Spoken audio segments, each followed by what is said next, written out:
hijo? Ah, no puede ser, mentira. Estaba difícil. Mucho porcentaje. Sí, no, Pues, ya no le ponga tanto porcentaje. pero no eran pues, porcentajes abismales, eran así como... En todo lado había porcentaje, ¿no? En todo lado. Mentira. Sí, Doc, eso estábamos como que hablando entre el grupo y ya hemos tenido la misma sugerencia por la de reumatología, la de salud pública, que muchas veces estos exámenes como que son mucha memoria y al tener como 8 materias para estudiar varias rotaciones y es un poco difícil aprenderse lo que dicen las diapositivas o esos pequeños porcentajes. Sí. De los porcentajes que he puesto, que tampoco son tantos, eran respuestas abismales de diferencia. Sí, hay algunas preguntas como que le cambia, digamos, un numerito, o digamos, hay que saberse cuánto es del 1,5 al 2,5% y muchas veces uno le confunde, señor Alcántara. Sí. A ver, vamos a ver cuánto han cambiado aquí, ¿no? Mis preguntas de 1 o 2% han cambiado 20, 60, si no, tampoco pueden tener respuestas más. Pero vamos a ver, vamos a ir revisando, ¿ok? Sí, por favor. Primera pregunta. Respecto a las infecciones del tracto urinario, entre las que se citan a continuación, una es falsa.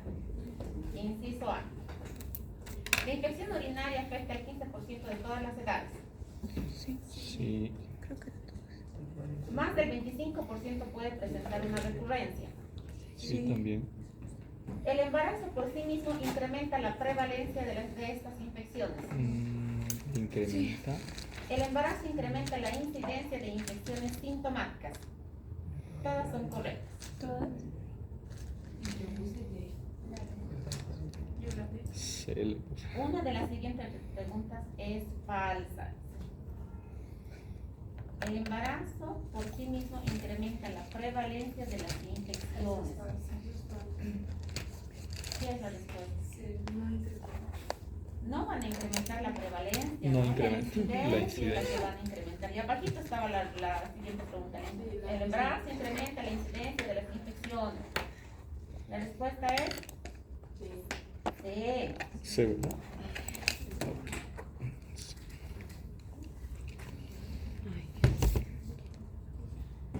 Tampoco tenían que leer libros. Sus caritas, pues. Siguiente pregunta. Son factores de riesgo de la infección del tracto urinario, excepto el aumento del volumen urinario en los uréteres. ¿Es factor de riesgo? El aumento del volumen urinario en los uréteres. Sí, aumenta el... ¿Qué es esto? Por la progesterona se incrementa el volumen de los uréteres, por lo tanto se produce una estasis urinaria, produciendo una hidronefrosis fisiológica. Esta hidronefrosis fisiológica va a producir retención del volumen urinario, que va a bajar hacia la vejiga. ¿Se acuerdan? Un bonito que se lo dicho. Sí. Disminución del tono vesical. Sí, eso no. Obstrucción parcial del uréter. También. Aumento del tono vesical que se asocia a un aumento del volumen urinario en la No, vejiga disminuye. o capacidad vesical. Disminuye. Esto va a disminuir el tono vesical. Si se van ubicando en las preguntas, o sea, es todo correlativo, ¿verdad? Si está ubicado el tono, entonces no va a tener esa distensión normal, ese aumento del volumen urinario normal. La respuesta incorrecta es D.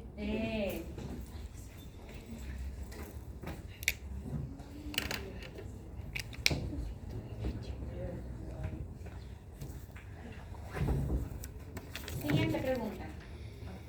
Respecto a la bacteriuria sintomática, los siguientes enunciados son correctos, excepto se presenta del 2 al 10% de mujeres embarazadas. De las pacientes con bacteriuria sintomática, un 40% desarrolla una pielonefritis. El despistaje de la bacteriuria sintomática permite prevenir del 70 al 80% de las pielonefritis sintomáticas. Sí, creo que sí. Solo el 1.5% de las sustancias con cultivo urinario positivo en la primera consulta desarrollará más tarde una bacteriuria sintomática. Se debe realizar urocultivo entre las 2 y 16 semanas de todas las pacientes. Sí. ¿Cuál es la respuesta? Incorrecta. A. La D creo que sería. La D, solo el 1. Ni siquiera quiere ir el porcentaje, ¿no? Solo el 1.5% de las estancias con cultivo urinario positivo, dice la pregunta. En la primera consulta desarrollará más tarde bacteriuria. ¿Cómo es la respuesta? Negativo debería ser.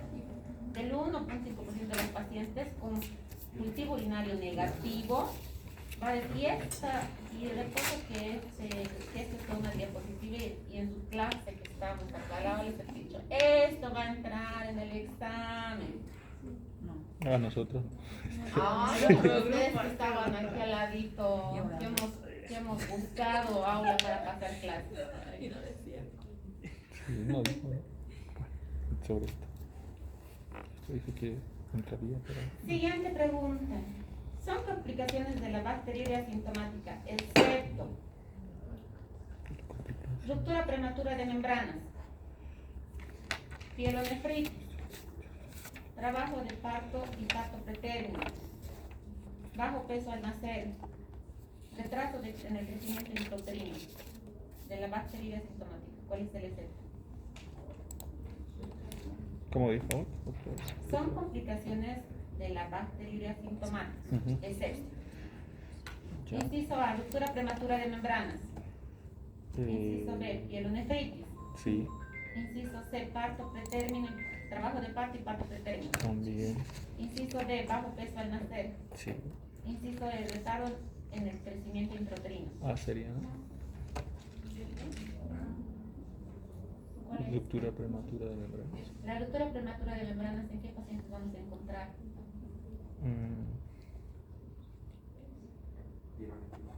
Pielonefritis, ¿qué más? Cistitis podría ser. Cistitis. En la bacteriuria asintomática vamos a encontrar pacientes con ruptura prematura de membrana.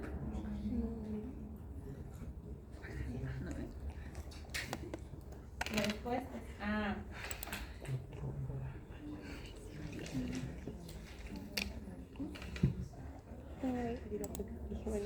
Siguiente pregunta. La insuficiencia renal aguda en gestación se produce por, inciso A, aumento de la creatinina, aumento del nitrógeno ureico, También. disminución del volumen urinario a menos de 400 ml o menos de 200 o menos de 20 ml por hora. Inciso D, todos. Inciso E, ninguno. Todos. Todos. ¿Por qué no dicen que estaba difícil? Más adelante. Más adelante. 5. Espera. Uno de los siguientes es correcto respecto a la insuficiencia renal aguda de etiología obstétrica. Inciso A. Las causas más frecuentes son las hemorragias graves en un 60%. Inciso B. El 30% se produce por complicaciones como la preeclampsia. Inciso C. El 5% se produce por síndrome nefrótico. Inciso D, todas son correctas, inciso D, ninguna es correcta. Sí. ¿Se acuerdan los cuadraditos? Hemos mostrado en unos cuadraditos. A la chunta dicen. Sí, sí. La respuesta es Sí. C.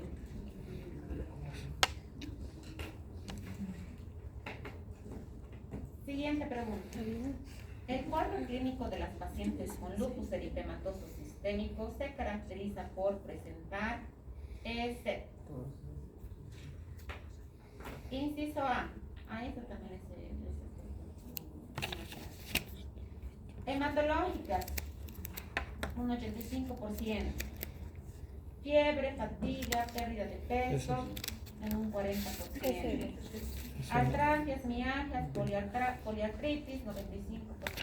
Eritema malario, ceras orales, anestesia, 30%. Vasculares, 15%. ¿Cuál es el excepto? La B. B. Es Porque lo que es más se presenta, ¿no? 95%. Es lo que más se presenta en las pacientes. Primero vamos a encontrar fatiga, fiebre, pérdida de peso. Y la respuesta es B. B.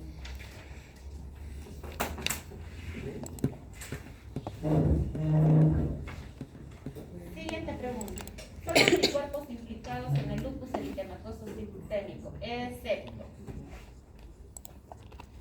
los anticuerpos antinucleares, un 98% son indispensables para el diagnóstico. Sí. Sí. El anti-SIM, 38% está relacionado con nefritis lúpica. No, es específico para las. Eso. ¿Por qué me dicen dónde los números? Si los números no tenían nada que ver en su Más adelante, ¿verdad? Ajá. Anti-RAS, recién. 35% está relacionado con bloqueo auriculoventricular congénito. Sí, Sí. Anti-ROS está relacionado con bloqueo auriculoventricular congénito. también. Todos son correctos. Todos son correctos. B. B. Más adelante. Más adelante. Siguiente pregunta. La actividad lúpica en el lupus eritematoso sistémico está relacionada con actividad lúpica. Inciso A, brote lúpico. Inciso B, abrupto placentae. Inciso C, preeclampsia. Inciso D, pérdida del embarazo. Inciso E, restricción del crecimiento intrauterino.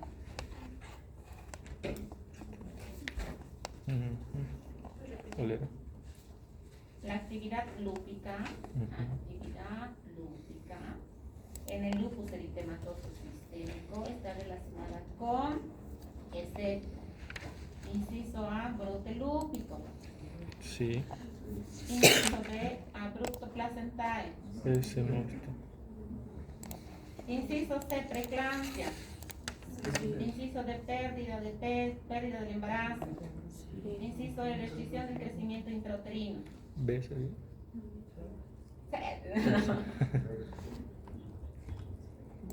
¿Cómo es El abrupto, el abrupto de placenta, desprendimiento prematuro de placenta? ¿En quién más vamos a encontrar aquí los ensayos?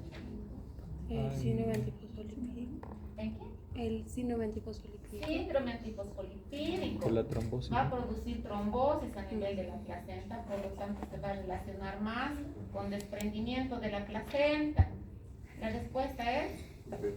B. Y no me digan que no se les he dibujado. La placenta chistoso estaba, se les he dibujado. Siguiente pregunta. ¿Aquí ya nos toca, no? Sí. El brote lúpico durante el embarazo se caracteriza por, durante el embarazo, el primer trimestre presentan las pacientes un 12.5%, el segundo trimestre 54%, el tercer trimestre 33%. Inciso de todas son correctas, inciso de ninguna es correcta. ¿Todas? D. ¿Verdad?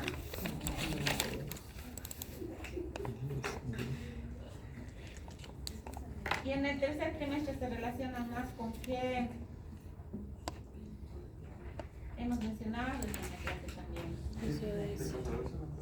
Había una tortita que hemos, no hemos dibujado, demostrado una tortita, aquí estaban sus porcentajes que se presentaban más en el segundo trimestre, pero el tercer trimestre va a estar relacionado con sus pérdidas, los óvulos, ¿verdad? Y las pacientes van a tener más sintomatología de depresión. Siguiente pregunta. Son comorbilidades maternas y se asocian a daño acumulado en el lupus eritematoso sistémico, excepto comorbilidades maternas que se asocian al daño acumulado del lupus. Inciso A, insuficiencia cardíaca. Sí. Inciso B, hipertensión arterial. Inciso C, enfermedad renal. Inciso D, pérdidas fetales. Inciso E, edad materna. Insuficiencia cardíaca es una comorbilidad de la mamá. ¿Tá? Inciso B, hipertensión arterial también. es de la mamá. Inciso C, enfermedad renal también es una comorbilidad. Sí. De pérdidas fetales, ¿será que es una comorbilidad para la mamá? De edad materna, gestantes mayores, ¿es comorbilidad para la mamá? Sí. Sí. Entonces, ¿cuál es la respuesta incorrecta? No sé. Los fármacos utilizados en el lupus eritematoso sistémico son compatibles para minimizar el efecto sobre la gestante. Eso. Inciso B, prevenir o suprimir la actividad. Sí. Inciso C, equilibrar los riesgos de la medicación. Inciso D, el manejo es a través de un equipo multidisciplinario. Sí. Inciso E, el fármaco de elección es la hidroxicloroquina. ¿Cuál es el efecto? El A. ¿Será que vamos a cuál es nuestro objetivo de utilizar los fármacos en el lupus eritematoso sistémico en una paciente gestante? No sé, la madre es el feto, ¿no? Sobre el bebé, ¿verdad? Porque la mamá va a tener su enfermedad. Entonces, lo que queremos hacer es minimizar los efectos en que el bebé no tenga el lupus eritematoso sistémico, no tenga su bloqueo ventricular. ¿Cuál es la respuesta? Ah, Ah.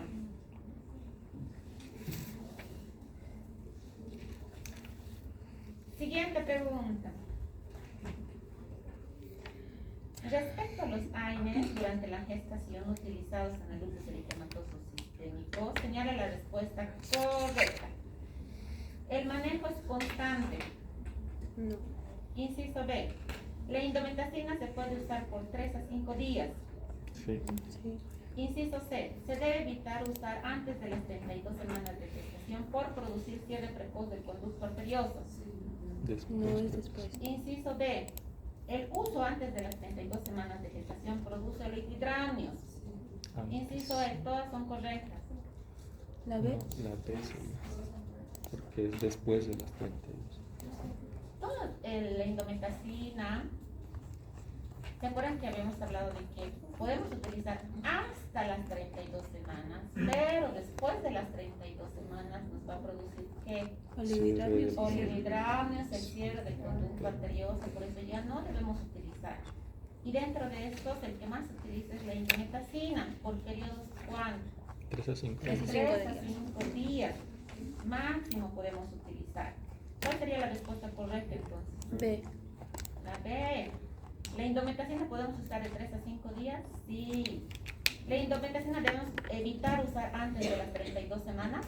Después. Después. No, podemos utilizar hasta las 32 semanas y después de las 32 semanas es que ya no debemos utilizar. ¿El uso antes de las 32 semanas de la gestante produce oligohidramios? No, más bien podemos utilizar hasta las 32 semanas. Después de las 32 semanas ya no podemos utilizar. La respuesta es D.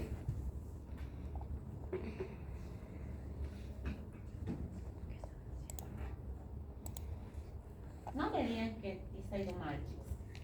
Sí. Bastante. ¿En serio? Los efectos de la hidroxicloroquina en el lupus eritematoso sistémico durante la gestación son los siguientes. Excepto, disminuye el riesgo de preeclampsia, Sí. disminuye el riesgo de bloqueo cardíaco congénito, También. disminuye el riesgo de eventos trombóticos, Digo. Sí. disminuye el riesgo de nefritis lúpica y brote lúpico, También. Sí. disminuye el cierre precoz del conducto arterioso. No. No tiene nada que ver la hidroxicloroquina con el conducto arterioso, ¿verdad? La respuesta es E.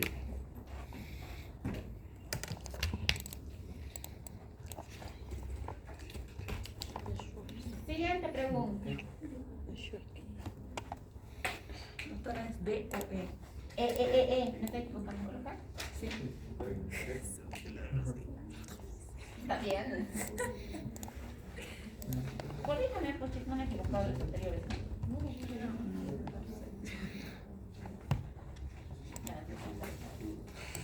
Revisión. Siguiente pregunta. ¿Se recomienda el seguimiento obstétrico y reumatológico en el lupus eritematoso sistémico? Señale la respuesta incorrecta.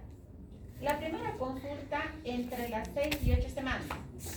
Sí, Una consulta mensual hasta las 30 semanas.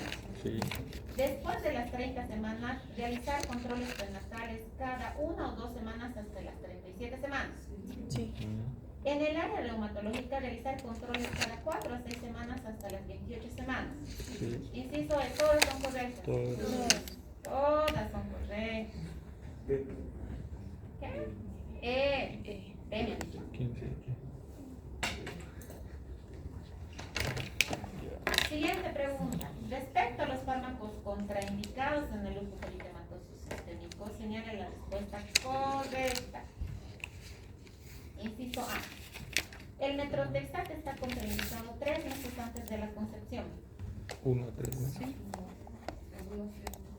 Inciso B. La leflunomida está contraindicado 1 a 3 meses antes de la concepción. Ese es 24. Es 24. Todos más de un año está contraindicado, ¿no? Más de un año. Inciso C. El micofenonato está contraindicado hasta las 24 meses preconcepción. Inciso de todas son correctas.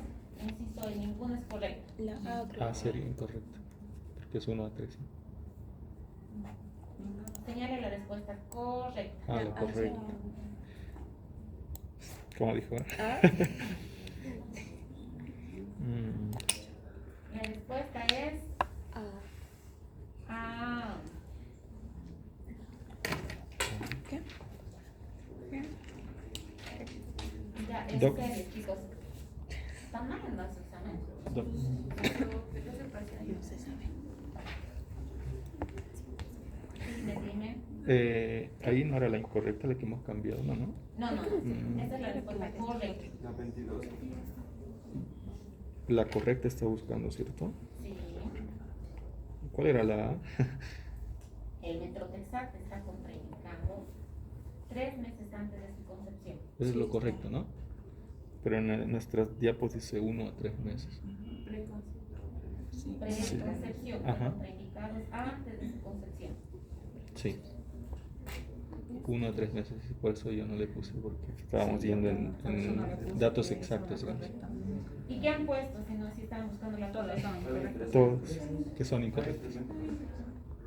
¿Y qué han puesto? ¿Todas son correctas? No, No, todas son incorrectas. exacto. Ninguna es correcta. Sí, Ajá. porque en la diapo dice 1 a 3 meses preconcepción. Y en otro, una que Ya vamos a hacer valer A y E. Si me han Gracias. puesto ninguna es correcto, ¿no? Pero cuidado que me hayan puesto todos son correctas. Ya, sí. Por eso. Gracias. Después no me dijo, no hemos podido memorizar, me dicen. Este es el número que estamos memorizando.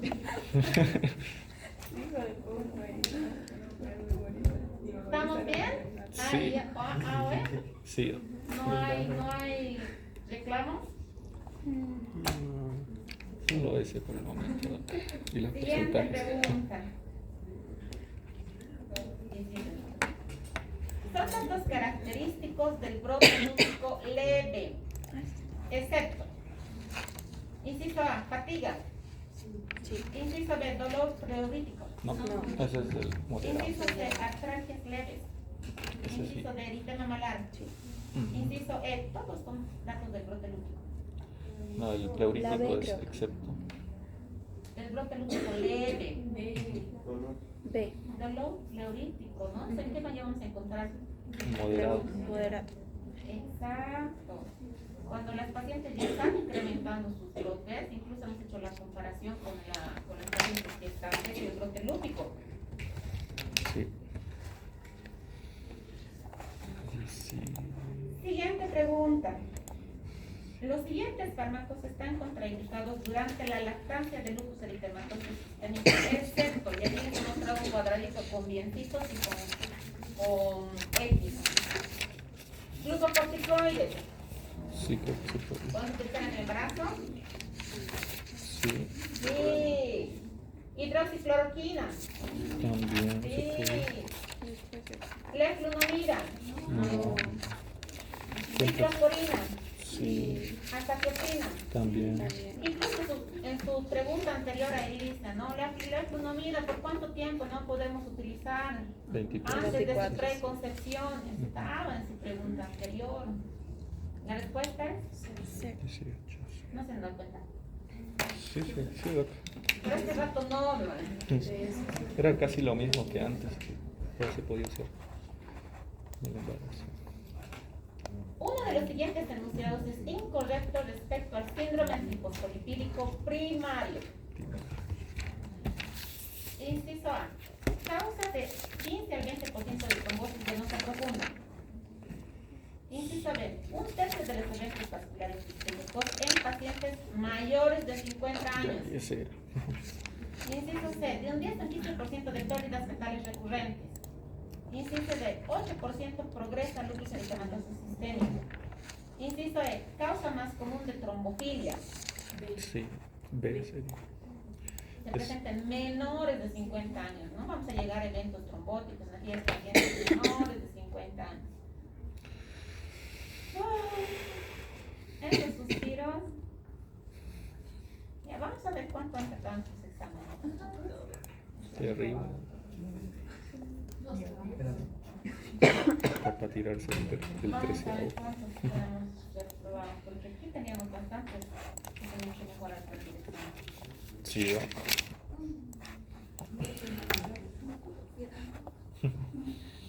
Siguiente pregunta. Uno de los siguientes enunciados es correcto respecto al síndrome antifosfolipídico. Inciso A. El anticoagulante lúpico es el factor de riesgo más importante del síndrome antifosfolipídico. Sí. Inciso B. Es el predictor de trombosis venosa profunda en el síndrome antifosfolipídico obstétrico. Desencadena un 17% de eventos vasculares cerebrales en menores de 50 años. Inciso D. El factor de riesgo adquirido más importante para pérdidas fetales. Inciso E. Todos son correctos. Todas son correctas. Bastaba con dos.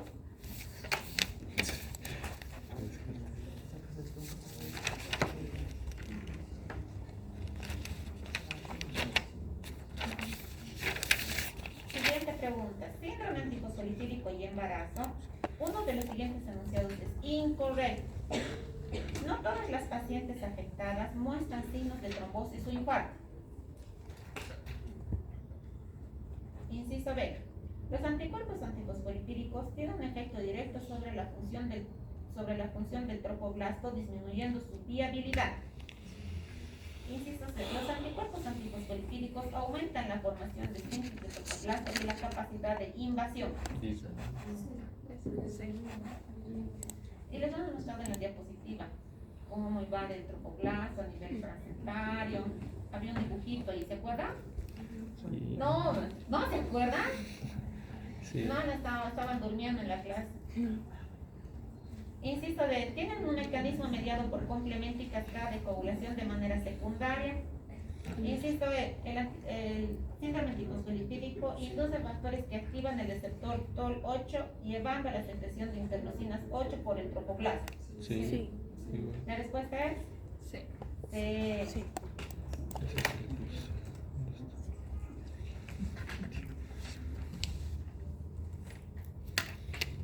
Siguiente pregunta. No me digan que ni los casos clínicos.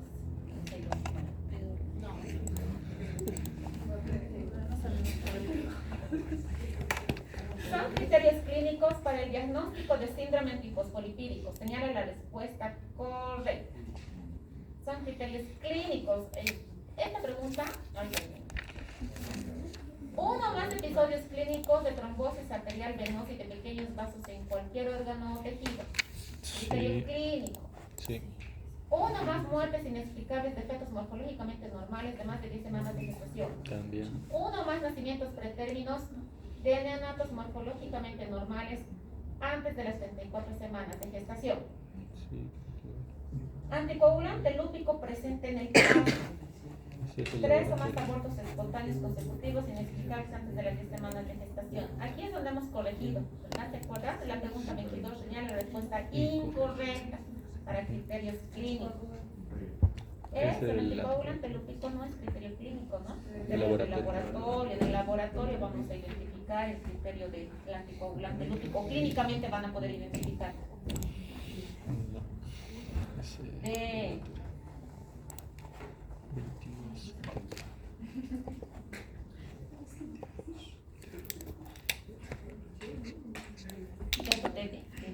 De Diosito. Son criterios de clasificación del síndrome antifosfolipídico gestacional catastrófico. Señala la respuesta correcta. Afectan de 3 o más órganos, sistemas o tejidos. Sí. Anticuerpos contra fosfolípidos. También. Inciso C. Aparición simultánea con diferencia no mayor a una semana. Sí. Sí. Inciso D. Confirmación histopatológica de oclusión de vasos, de venas pequeñas u órganos o tejidos. Todos. Sí. Inciso E. Todas son correctas. Todos. A ver, señores, creo que se han sacado mal. Tres. Siguiente, hasta su ánimo me afecta, chicos. Ya a ver cuando vea nuestras notas. Hasta usted se va a desanimar. No quiero. En el síndrome antifosfolipídico gestacional, ¿a qué paciente se debe realizar el cribado? Señala la respuesta incorrecta. Inciso A. Solicitar estudios de anticuerpos antifosfolipídicos a pacientes con antecedentes de pérdida fetal mayor a 10 semanas. Sí. Inciso B. Solicitar estudio de anticuerpos antifosfolipídicos a pacientes con antecedentes de 3 o más pérdidas embrionales. Inciso C. En pacientes con diagnóstico de síndrome antifosfolipídico se recomienda repetir el estudio de anticuerpos antifosfolipídicos No se durante el embarazo. No se repite. Inciso D. Solicitar estudio de anticuerpos antifosfolipídicos a pacientes con antecedentes de restricción de crecimiento intrauterino. Inciso E. Solicitar estudio de anticuerpos antifosfolipídicos en pacientes con antecedentes de tromboembolismo venoso o arterial sin causa inexplicable. ¿Cuál es la correcta? ¿Cuál es la incorrecta? El de repetir el estudio no se debe hacer. C. Este hemos mencionado igual. Cuando las pacientes ya están diagnosticadas con síndrome antifosfolipídico, no es necesario pedir en el embarazo. Entonces no va a ser, si ya está diagnosticada, no hay la necesidad en el embarazo volver a solicitar todo su paquete de síndrome antifosfolipídico, porque no va a modificar la patología, ya la tiene.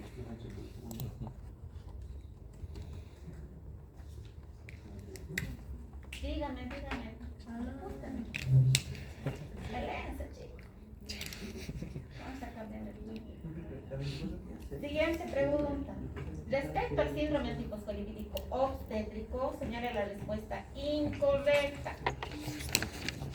Inciso A. Se recomienda el uso preconcepcional de aspirina dosis de 100 miligramos día en todas las pacientes que desean embarazo y su mantenimiento por todo este periodo. Sí. Inciso B. El uso de heparina de bajo peso molecular durante el primer trimestre, entre las 6 y 12 semanas, se ha relacionado con hipoplasia nasal. No. Ese era el de warfarina. Esa era la warfarina, ¿no? La heparina de bajo peso molecular incluso añadimos a la aspirina cuando tienen sus brotes lúpicos. Es indicado. Inciso C. Relacionar evaluación del bienestar fetal desde las 28 semanas, o mejor dicho, realizar evaluación del bienestar fetal desde las 28 semanas, que incluye el Doppler de arteria umbilical.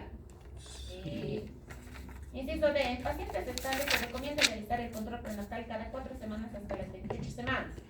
Y eso ya vi en su pregunta anterior. Sí. Inciso E. Se recomienda al menos un intervalo de 24 horas entre la última dosis terapéutica de heparina de bajo peso molecular y su colocación de un catéter epidural. La respuesta incorrecta, ¿cuál era? B. Utilizamos la heparina de bajo peso. ¿Qué es lo que no utilizamos? La Warfarina. warfarina. Siguiente pregunta. Ahí están los casos clínicos. Sí, de los chiles. Hasta aquí, ¿cómo hemos ido? Más o menos. 50 y 50. Ya está claro con eso. Ya está claro. Hombre, sí. Bueno, empecemos los casos clínicos. Una paciente de 25 años de edad se presenta al servicio de consulta externa portando ecografía obstétrica que reporta gestación de 12 semanas. no realizó controles prenatales previos. Durante la anamnesis, paciente requiere presentar caída de cabello constantemente, constipación, astenia. Al examen físico usted evidencia sequedad cutánea e hirsutismo. Selecciona el mejor manejo para esta paciente. Inciso A. Solicitar estudios de laboratorio complementarios, hemograma completo, examen general de orina, serologías, caichadas, TORCH. Inciso B. Solicitar laboratorios que corresponden al control prenatal, además de perfil tiroideo, T4 libre y TSH. Inciso C. Confirmar el diagnóstico de hipotiroidismo, es necesario solicitar tiroglobulina, hormona liberadora de... TRH decía. Eso es. Inciso D. Todas son correctas. Inciso E. Ninguna es correcta. Sí. B sería. ¿Qué le vamos a solicitar a esta señora? TSH y T4 libre. Exacto, solicitar laboratorios que corresponden al control prenatal, además de su perfil tiroideo T4 libre y TSH. Toda la sintomatología de esta señora característico con qué es? Hipotiroidismo. Con hipotiroidismo. Tú le pones más casos, menos nubes, más casos. Pero no muy largos, ¿no? Sin que deben quedar 2 Pero horas la para anterior vez que me han dicho, doctor, es muy largo sus casos clínicos, al grano. Ahora estaban viendo. Sí, la vez pasada estaba más. Casos clínicos, hemos tardado leyendo los casos clínicos. ¿Me han dicho eso o no? Sí, ahora estaba bien, no estaban tan largos, se entendían un poco más al punto, digamos. Y ahora me dicen lo contrario. Examen de 1 hora y media. Siguiente pregunta. Considerando el caso previo, ¿qué consideraciones se debe tomar en cuenta en el diagnóstico de hipotiroidismo y embarazo? Les hemos dado la respuesta, ¿no? Por si querían solicitar el solo TORCH. Señala la respuesta correcta. En el primer trimestre del embarazo se observa incremento de la TSH. Sí. No, es disminución por la HCG. Señala la respuesta correcta. En el primer trimestre del embarazo se observa un incremento de T4 libre. ¿Cuánto el segundo? Es moderado, creo. El primero. Disminuir el TSH. Durante el segundo trimestre se ha observado un ligero incremento de T4 libre de aproximadamente un 20%. Inciso D. El incremento se intensifica cuando el estado nutricional de la madre con respecto al yodo está restringido o es deficiente. Tampoco. Inciso E. Todas son correctas. Sí, no sé. Sí. No sé. B. ¿Qué decía la verdad? En el primer trimestre del embarazo se observa un incremento de T4 libre. Ah, incremento en el primer trimestre, ¿no? Sí. Está bien. Hemos hecho incluso la comparación como el espejo, ¿verdad? De la TSH, la hormona del embarazo y la T4 libre. La respuesta es B.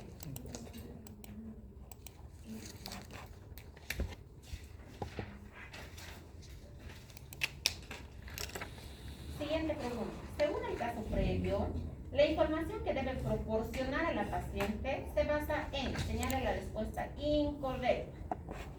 El hipotiroidismo se presenta del 0,5 a 2,5% de todos los embarazos. Inciso B. El hipotiroidismo subclínico tiene una prevalencia de 2 a 5% en las mujeres embarazadas. Inciso C.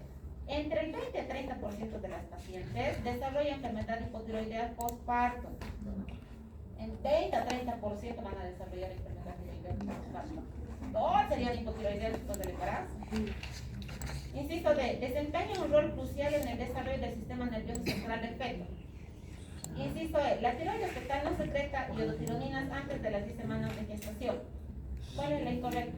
El porcentaje. La C. La C. ¿Por qué? Porque el hipotiroidismo que se presenta es un bajo. No es del 20 a 30%, apenas llega, no es. En el puerperio postparto hipotiroidea, que van a desarrollar enfermedad tiroidea postparto. Repiten.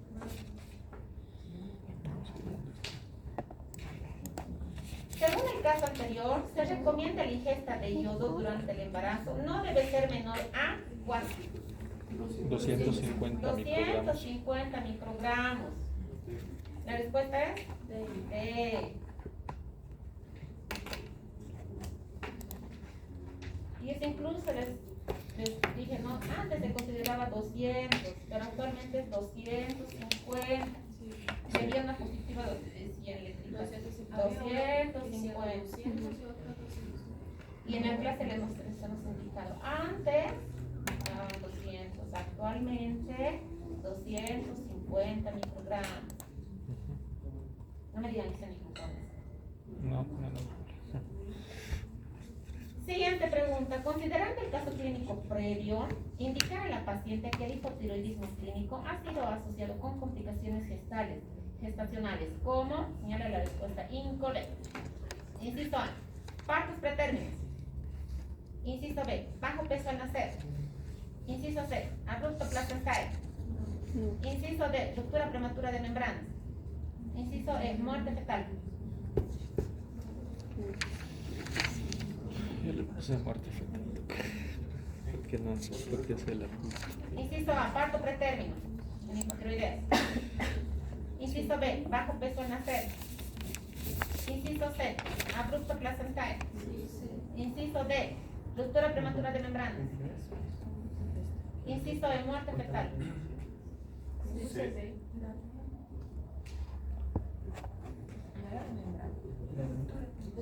la bronca. Según los estudios que han realizado, en pacientes que tienen hipotiroidismo, se veía que presentaban desprendimiento prematurado de placenta. No había un factor relacionado, pero han visto que las pacientes que no tenían una causa específica, pero hacían desprendimiento prematuro de placenta, tenían el hipotiroidismo positivo. Y en una de sus diapositivas está ahí mencionado. ¿Será que el hipotiroidismo, polihipotiroidismo, las pacientes van a hacer ruptura de membrana? ¿En qué pacientes vamos a ver ruptura de membrana? Más. Infección urinaria y En en procesos trombos. infecciosos, ¿no? Entonces, las pacientes con hipotiroidismo podrán hacer ruptura prematura de membrana. Hipotiroidismo. Por lo visto. La respuesta es de ruptura prematura de membranas no se va a presentar en el desprendimiento de placenta o abrupto placenta. Sí van a hacer las pacientes, no se ha especificado cuál ha sido la causa específica de que tengan desprendimiento, pero estas pacientes que hacían desprendimiento sí eran positivas para hipotiroidismo. Por eso se ha relacionado el desprendimiento con el hipotiroidismo. ¿Han encontrado su diapositiva que es esto? Sí. Respuesta es D. ¿Estamos de acuerdo o no? Sí. Sí. Hizo ruptura prematura. Siguiente pregunta. Paciente de 32 años de edad con embarazo de 30 semanas y antecedentes patológicos personales de lupus eritematoso sistémico o hipotiroidismo, ambos diagnosticados alrededor de 17 años, que llevaba tratamiento estable con prednisona 20 miligramos día y levotiroxina. Es remitida al hospital por presentar dolor pleurítico, derrame pleural, alteraciones moderadas y alteraciones hematológicas. Usted valora a la paciente y llega a la siguiente conclusión. Inciso A, se trata de un brote lúpico leve. Inciso B, se trata de una complicación del hipotiroidismo y el embarazo. Inciso C, se trata de un brote lúpico de clasificación moderada. Ese es Inciso D, se trata de un brote lúpico severo. Sí. moderado. C.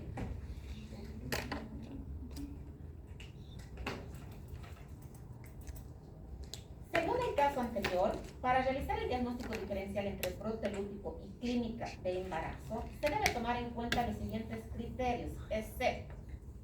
Inciso A. En el embarazo se puede presentar fatiga, artralgias, disnea leve, eritema palmar. En el embarazo sí. Inciso B. El brote lúpico se caracteriza por presentar PCR elevado. Sí. Inciso C. En el embarazo se puede presentar anemia y trombocitopenia. Sí. Inciso D. El brote lúpico, los anticuerpos anti-DNA se encuentran elevados. También. Inciso E. El brote lúpico En el brote lúpico, el complemento se encuentra elevado. Ese es el exacto. La respuesta es según el caso anterior, se realizan los laboratorios de anticuerpos anti-RO y anti-LA, los cuales se encuentran incrementados. El riesgo de lupus neonatal está presente en la paciente y se caracteriza por el sexo. Inciso A. Del 10 al 20% de los recién nacidos va a desarrollar lupus neonatal. Inciso B. Presentan manifestaciones cutaneas en un 16%. Inciso C. Alrededor de un 20%, 16% presentan alteraciones de la función hepática. Inciso D. Un 27% desarrollan anormalidades hematológicas. Inciso E. Un 40% positivo entre las 16 y 30 semanas de la gestación. ¿Cuál es la respuesta incorrecta? Ah, Es bien bajito que van a presentar lupus neonatal, ¿verdad? No es 20, 10 al 20% de las pacientes con lupus. Además, le estamos tratando a las pacientes con qué para que no desarrollen lupus neonatal. Hidroxicloroquina en todo su embarazo.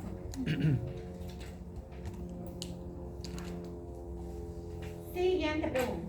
Según el caso previo, se realiza ecocardiograma fetal a la paciente. ¿Qué datos puede encontrar en la paciente con resultados de laboratorio, con sus resultados de laboratorio previos? Inciso A, bloqueo auriculoventricular congénito. sí, Inciso B, bradicardia fetal. también. Recuerden que tiene anti-RO y anti-LA positivos, ¿no? Sí. Elevados. Inciso C, insuficiencia cardíaca congestiva. También. También. Inciso E, todas las anteriores. Todos. Todos. Todas.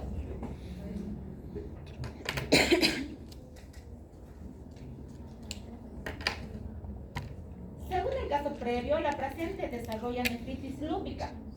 Realizar diagnóstico diferencial con preeclampsia se debe tomar en cuenta los siguientes criterios para realizar el diagnóstico diferencial.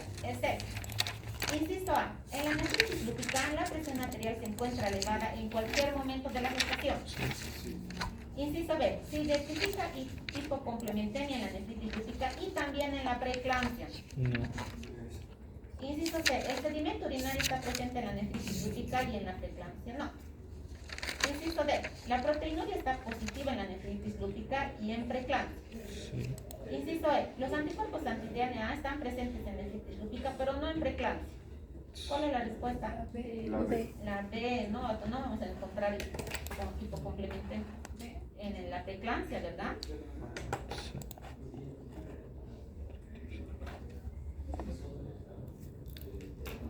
Siguiente pregunta, siguiente caso.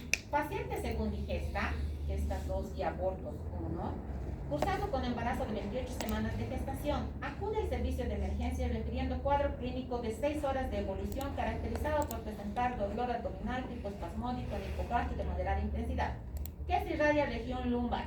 Al interrogatorio el paciente refiere presentar desde hace 2 semanas atrás aumento de la frecuencia miccional, niega otra sintomatología. Al examen físico, sus signos vitales, su presión arterial 110/65, su frecuencia cardíaca 98, frecuencia respiratoria 22, temperatura 37.9 grados.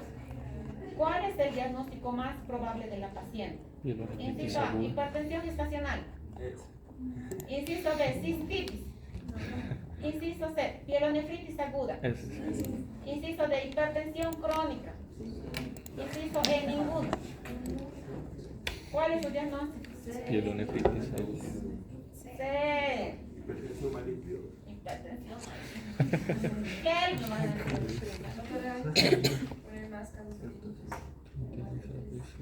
Sí, con eso se aprende. Ahora, que les ponga el próximo casos clínicos y me digan nada. Va a tener que dar más tiempo. Puedes hacer las preguntas. Nos hemos confundido leyendo. Pero me han dicho eso, ¿no? Sí, doc, por favor. Según el caso anterior, el factor causal más probable del diagnóstico es, inciso A, infección por E. coli. Inciso B, alteración en la placentación. Inciso C, infección por Gardnerella vaginalis. El coli es la más frecuente. Infecciones urinarias, ¿cuánto se produce por E. coli? Todo. ¿Se han equivocado en esto? No. ¿Me han puesto alteración en la placentación? Sí. Continuando con el caso clínico, la conducta que se debe realizar es, inciso A, internación, exámenes de laboratorio, examen general de orina más cultivo, asociados a un inhibidor más antibiótico. Inciso B, examen general de orina asociado a tratamiento ambulatorio por 7 días y control más tratamiento. Con pielonefritis interna. Inciso C, internación a determinación de proteinuria 24 horas para determinar si se trata de preeclampsia. Inciso D, examen general de orina más urocultivo que retorne por consulta externa para iniciar tratamiento. Inciso A, ninguno es correcto. A sería, ¿no? Ah, le van a descartar la paciente.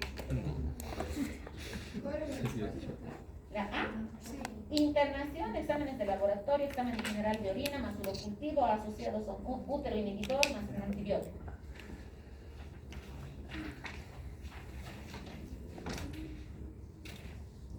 Siguiente caso. Se trata de una paciente de 28 años de edad, acude a consulta externa por problemas de fertilidad, con deseo de gestación. Tiene como antecedente 3 pérdidas fetales consecutivas, de 9, 12 y 10 semanas de gestación respectivamente. Además de presentar un evento de trombosis arterial en miembro inferior hace más o menos 3 meses. Indica que acudió a consulta general, donde solo le administraron warfarina para realizar un ecodoppler de miembros inferiores.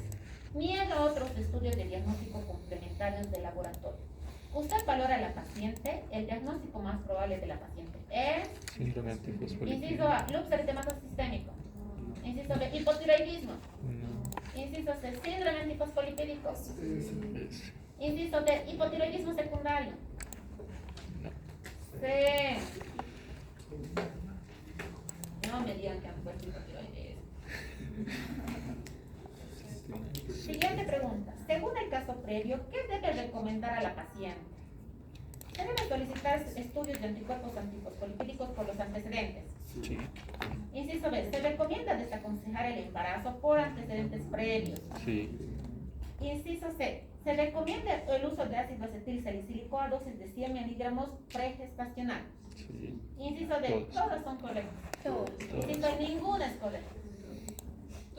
Toditas. Todas, ¿no? Todas le vamos a aconsejar que no se embarace, que si quiere embarazarse tenemos que darle aspirina, tenemos que realizar el laboratorio, ¿no? 6 meses en el que esté. Porque no le han hecho ningún estudio previo. ¿Cómo han ido hasta aquí? Más o menos.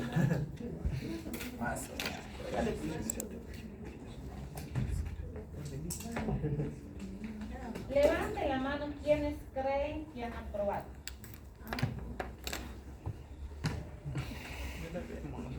¿El resto cree que no ha aprobado? Los que han aprobado, ¿alguien tiene arriba de 70?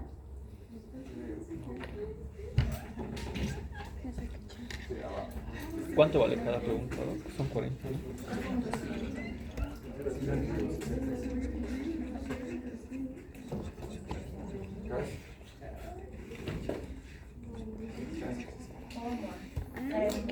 ¿Cuántos están? ¿Están más del 50% de su clase? Sí. A ver, enumérense. ¿En serio? Pero contemos pues, 1, 2, 3. Ya, 1, 2, 3. Enumérense, dice. Sí, Ya 4. estaba tratando tu compañero. 30. 30, sí están más del 50%. Ok. Doctora, ¿será que puede repetir la pregunta 28? Y la 36 más, por favor. Ya no quiere más. Imposible. 28. Según el caso previo, la información que se debe proporcionar a la paciente se basa en señalar la respuesta incorrecta. El hipotiroidismo es del 0,5 al 2,5% de todos los embarazos. El hipotiroidismo subclínico tiene una prevalencia de 2 al 5% en las mujeres embarazadas. Inciso C. Entre el 20 y el 30% de las pacientes desarrollan enfermedad tiroidea postparto. Inciso D. Desempeña un rol crucial en el desarrollo del sistema nervioso central del feto. Inciso E. La tiroides fetal no secreta iodotironinas antes de las 10 semanas de gestación. Pero 20 y 30% no se desarrolla. postparto, en el hipotiroidismo postparto de las pacientes, un 20-30% va a desarrollar hipotiroidismo después de su gestación.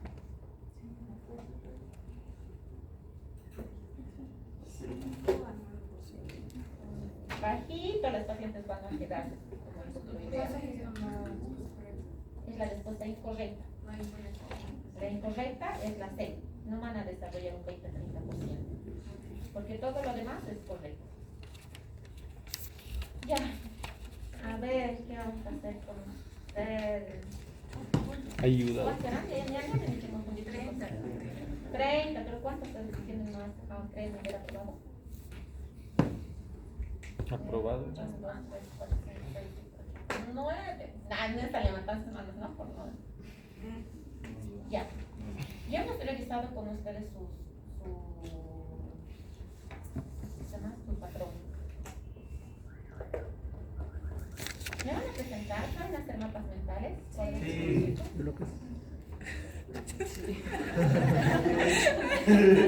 ¿Puedo presentar? Me van a presentar sus mapas mentales, cuadros sinópticos. Me lo van a enviar por Teams, ¿no? Hasta el día lunes de síndrome antifosfolipídico y de lupus eritematoso sistémico. ¿No? ¿Esto qué va a valer? Va a valer 5 preguntas como correctas, ¿no? O sea, lo que significa que más o menos como 10 puntos va a elevar. Si tenían 15 buenas, va a corresponder a 20 buenas, ¿no? O sea, 5 preguntas buenas sobre su... 5, pero no 5 puntos, 5 preguntas buenas, lo que significa que va a incrementar harto en sus exámenes. Ahora, los que se han sacado más notas, vamos a pasar su notita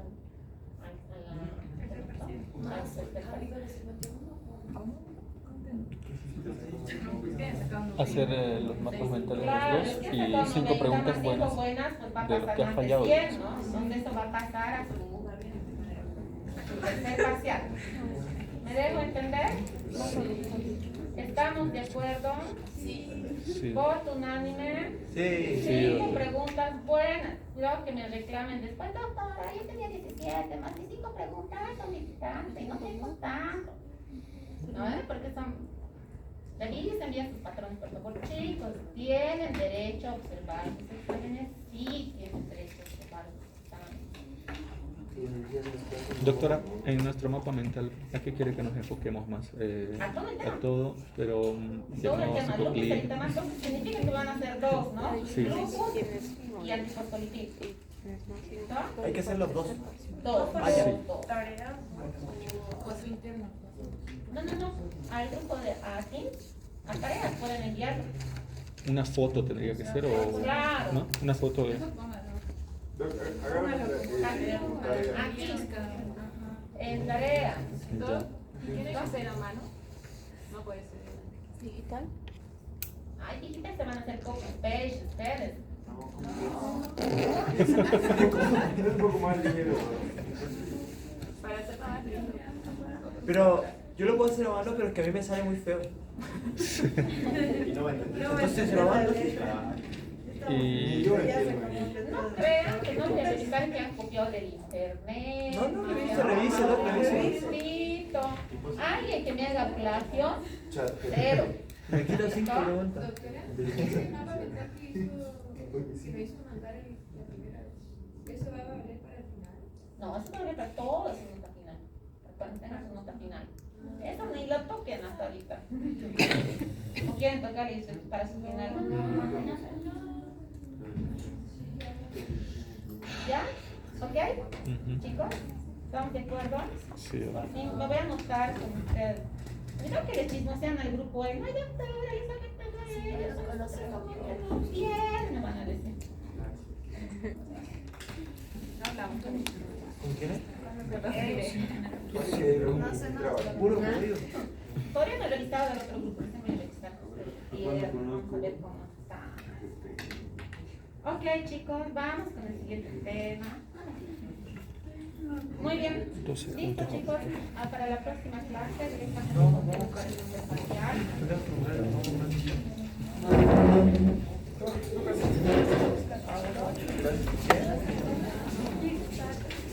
No,